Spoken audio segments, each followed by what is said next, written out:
Earlier today, I had kind of a funny encounter, and I wanted to share it with you because it was just a little unusual.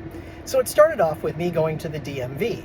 I needed to take care of some things with my license. No problem. I get there, and I'm expecting that there's going to be a delay, but I'm pleasantly surprised that I can go right in and there's no wait, and I actually can go right to the counter and get my little ticket. They give you a number, and they'll call you to one of the counters so you can do your business.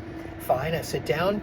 After a couple of minutes, they call my number. I get up to walk over to the counter, and the lady says, hang on a second, I got to finish with this other person who just came back in the door. Fine, okay, whatever. So I sit back down, and after about 5 or 10 minutes, I'm realizing that this other person is taking a lot longer than I think they should, and it seems to be going on for a while.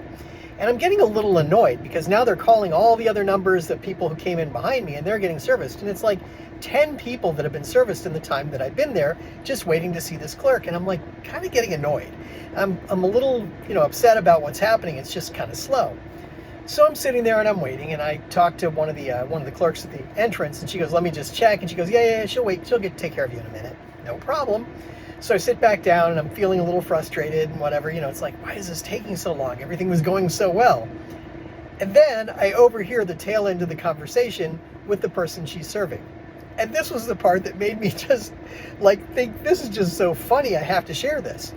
So the lady is standing there, and she's getting a learner's permit for her daughter.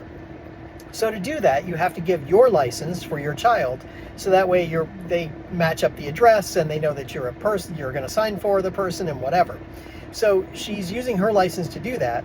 She gets the learner's permit for her daughter, but then the DMV person, the person working behind the counter, I'm not sure if it was Selma or Patty, she looks at the license, she goes, wait a minute, your license is expired, to the mother.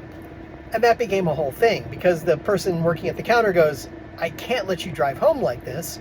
So the new driver, the learner, goes, can I drive home? And she goes, no, you can't, because you have to be with a licensed driver. You can't be with somebody who just had their license expire. So it became a whole thing, and they had to deal with that. And there was something so funny about that. She had to call for somebody to come and pick her up, and she has to make an appointment for the future or come back later and take care of her business. She didn't have all the documents with her she needed anyway, and take care of actually making sure that her license is up to date. Man, sometimes the world is just amusing in its own way.